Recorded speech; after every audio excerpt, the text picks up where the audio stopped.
You likely have a favorite tree. Maybe this is just one individual tree or an entire species. Maybe it is behind your childhood home, somewhere far away, or maybe you're near it right now. Whichever it may be, if this tree is special to you, it has shaped you and contributes to the stories you tell today. Through our collective actions, humanity has also shaped forests, and the stories their ecosystems tell today were influenced in part by us. My MEM project focuses on the way that humans have shaped forests and the resulting implication for forest management, conservation, and restoration in the 21st century. Forests are of tremendous ecological importance. They cover about 25% of Earth's surface, and they are home to over 50% of all terrestrial biodiversity. Forests are also important to us.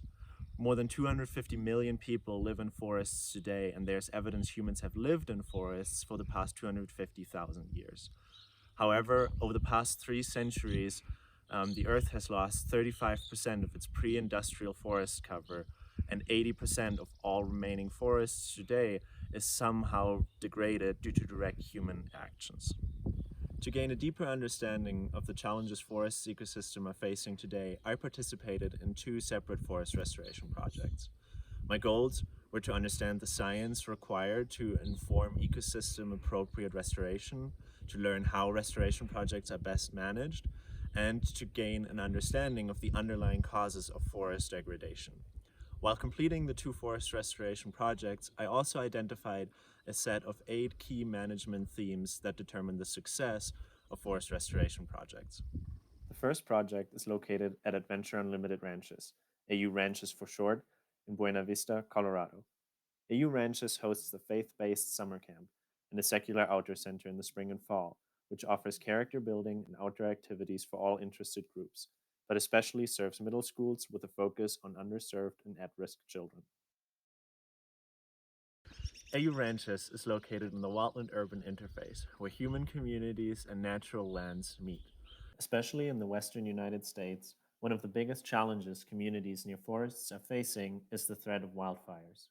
Over the last decades, the intensity of forest fires has steadily increased. Historically, small fires that burned grasses, bushes, and isolated trees were a part of western forests that maintained open, savanna like landscapes with few large trees.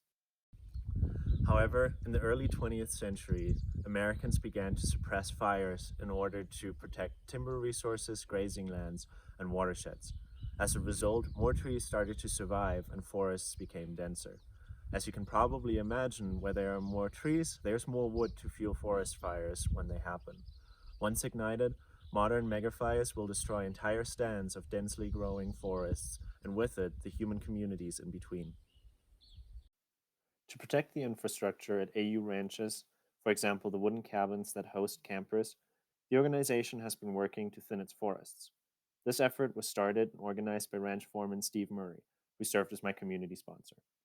Over the summer of 2019, I led a field crew at AU ranches to collect baseline data on forest composition, density, and health. Based on this data, we can understand the overall condition of the forest and where management action might be most impactful. Our data showed that the West Woods is the densest stand on property. This stand is also closest to infrastructure, such as AU's cabins, highlighted in yellow, and homes in the Game Trails subdivision to the south. We identified 3 zones, marked in maroon, where forest treatment in the form of thinning would yield the best results in terms of fire protection and restoring the ecosystem. Together with Adam Moore and JT Shaver of the Colorado State Forest Service and Gretchen Roining from the Fort Collins Conservation District, Steve Murray and I wrote a $90,000 grant proposal to the Fuels Reduction and Wildfire Mitigation Grant Program sponsored by the state of Colorado. Previously, Steve received a $170,000 EQIP grant from the Natural Resource Conservation Service, which we used as matching funds. In February of 2020, our grant request was approved for the full amount. In many ways, the problem AU Ranches is tackling is opposite to the Iracambi Atlantic Rainforest Research and Conservation Center in the state of Minas Gerais, Brazil, the site of my second research project. While we are trying to get rid of trees at AU, we were desperately trying to get more trees to grow on the land surrounding Iracambi. The Atlantic forest is a global biodiversity hotspot, home to over 2,400 species of vertebrates and 20,000 plant species, with exceptionally high rates of endemism, which means the species occurs nowhere else in the world. The Atlantic forest once covered much of southeastern Brazil, yet only 10 to 15% of its original extent remains today. Historically, deforestation was more attractive than conservation because it enabled easy access to mining deposits and agricultural lands. However, as the forest disappears, so do unique plant and animal species, such as the charismatic muriquis, the largest of the New World primates. Along with the plants and animals, valuable ecosystem services are also disappearing. For example, instead of recharging underground aquifers and providing a steady stream of water throughout the year, rainwater now simply runs off and causes erosion, flooding, and unreliable water flows. For local farming communities, this makes life increasingly difficult.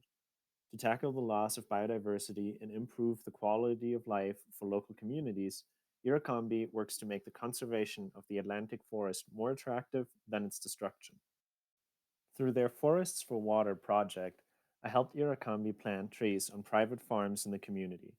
These trees provide tangible services to the farmers, such as erosion control and recharging of dried up aquifers.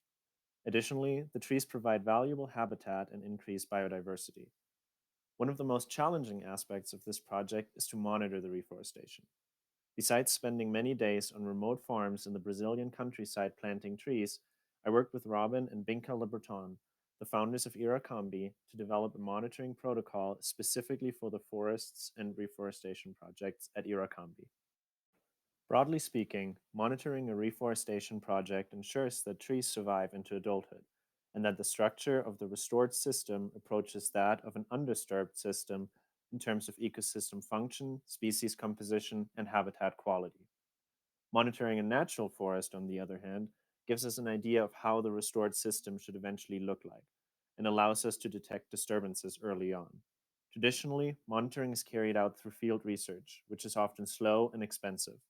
However, modern technologies such as remote sensing using drones have the potential to provide high resolution data rapidly, consistently, and inexpensively. Together with Robin and Binka, I developed a monitoring protocol that outlines how traditional and modern monitoring could be combined at Iracombi. Currently, we are working to pursue funding and network with interested researchers to refine and implement this monitoring protocol. In the process of working on the separate forest restoration projects at AU Ranches and Iracombi, I identified 8 management themes that I found to be critical to the success of global forest restoration projects. In summary, restoration projects tend to be more successful if they focus on restoring ecosystem function to promote the sustainability and resilience of restored systems, foster community support for restoration by addressing real community and development needs, and maintain the resilience of the restoration projects itself through networks that share resources and knowledge. At the same time, I was able to compare the underlying causes of forest degradation. On the surface, tropical Brazil and alpine Colorado could not be more different. Yet, the underlying causes of forest degradation show surprising parallels. Economic interests, such as protecting timber resources in Colorado and accessing mineral deposits in Brazil, were the underlying cause of initial forest degradation. To restore ecosystems, we must focus on the human dimensions that have caused the initial degradation. Instead of disturbing natural systems and social fabrics, we can shape nature and each other in positive ways. This project would not have been possible without the support and participation of many exceptional individuals, most notably my advisor, Dr. Jess Young, my community sponsor, Steve Murray, my Brazilian hosts, Binka and Robin Liberton, as well as the Haleys, who provided generous funding for my travels to Brazil.